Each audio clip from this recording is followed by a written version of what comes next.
Now we will discuss about the questions related to exercise 7.2, which is related from the chapter 7, congruence of triangles. In the first question, we have been asked which congruence criteria did you use in the following. The first part of the question, two triangles have been given to us here, triangle ABC and triangle DEF. The conditions that have been given to us are, so we'll mark the corresponding parts given to us now. We have been given that AC is equal to DF. That means AC is equal to DF. Next, AB is equal to DE. So AB is equal to DE. See, similar symbols represent that they are equal. BC is equal to EF. So we mark it like this. Now if you notice, what are these? These are all sides. S, S, and this is also S. That means which criteria did we use here? We used SSS congruence criteria here to say that the triangles are congruent. In the second part of the question, we have been given that ZX is equal to RP. Let us mark the corresponding parts again. ZX is equal to RP. RQ is equal to ZY. So RQ is equal to ZY. And angle PRQ, notice the middle letter, this is the vertex. So that means we are talking about angle R here and angle Z here.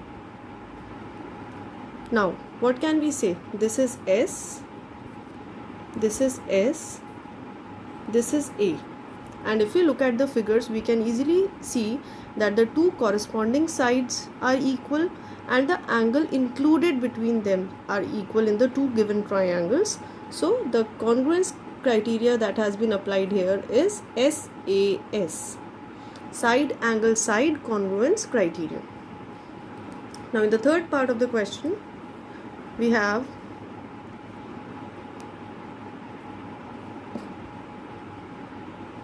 two triangles again, triangle LMN and triangle FGH. So we have been given angle MLN is equal to angle FGH. That means this angle L is equal to angle G. We'll mark them. Angle L is equal to angle G here. Next, angle NML is equal to angle GFH. That means angle M is equal to angle F. So we mark here angle M is equal to angle F. ML is equal to FG. Now we are talking about the sides. So ML is equal to FG. So what kind of correspondence do we see here? That the two angles of this triangle are equal to the two corresponding angles here, and the included sides are also equal. So it's two angles and the included side. That means the criteria is ASA. And the last part of the question now, D part of the question says EB is equal to DB, and it has been marked also. EB is equal to DB. See, we can see here it is marked like this. AE is equal to BC. So this has been marked here. AE is equal to BC. Angle A equal to C. The 90-degree angles also have been marked here. I am again overwriting it so that the focus attention goes over there. Now we can clearly see they are the right angle triangles here, in which the hypotenuse is equal and one of the corresponding sides are also equal. So which criteria did we apply here? We applied RHS congruence criteria. Next we come to question number 2 of the exercise 7.2. Now question number 2 says you want to show that triangle ART is congruent to triangle PEN.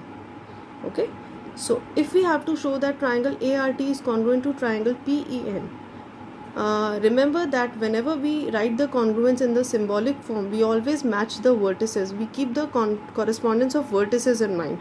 That means the vertex A corresponds to vertex P. Okay, so what can we say? That vertex A corresponds to vertex P. Vertex R corresponds to vertex E and vertex T corresponds to vertex N, and this is something that we will keep in mind when we are answering the questions here. So we have, if you have to use SSS criterion, then you need to show what? AR will be equal to what? AR will be equal to PE. So we just have to look at the corresponding side. RT is corresponding to EN. So RT has to be equal to EN. And AT will be equal to PN.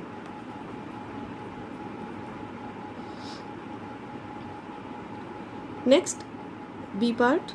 If it is given that angle T is equal to angle N and you are to use SAS criteria. Now angle T has been given equal to angle N. Angle T is equal to angle N and we have to use SAS congruence condition. So obviously when we have to use the SAS congruence condition, we have to look at the two sides which include the angle T here and the two sides which include the angle N here. Now RT here in the first triangle will be corresponding to which side? RT will be corresponding to EN. So we have to show that RT is equal to EN, and similarly we have to show that PN is equal to AT, and you can even see the correspondence here. PN is equal to AT. Now the third part of the question, if it is given that AT is equal to PN and you are to use ASA criterion. So if it is given that AT is equal to PN and we have to use ASA criteria, so that means the side has to be included between the angles. So we'll talk about those two angles. Now if I say angle T and angle N, angle A. So which angles include the side AT here? They are the angles A and angle T. Similarly, which angles include the side PN here? They are angle P and angle N. So that means first of all let's talk about angle A is equal to what, and in the second part we'll talk about angle T is equal to what. So A is corresponding to P, that means angle A is equal to angle P, and T is corresponding to N, angle T is equal to angle N. So this is about the second question of the exercise 7.2.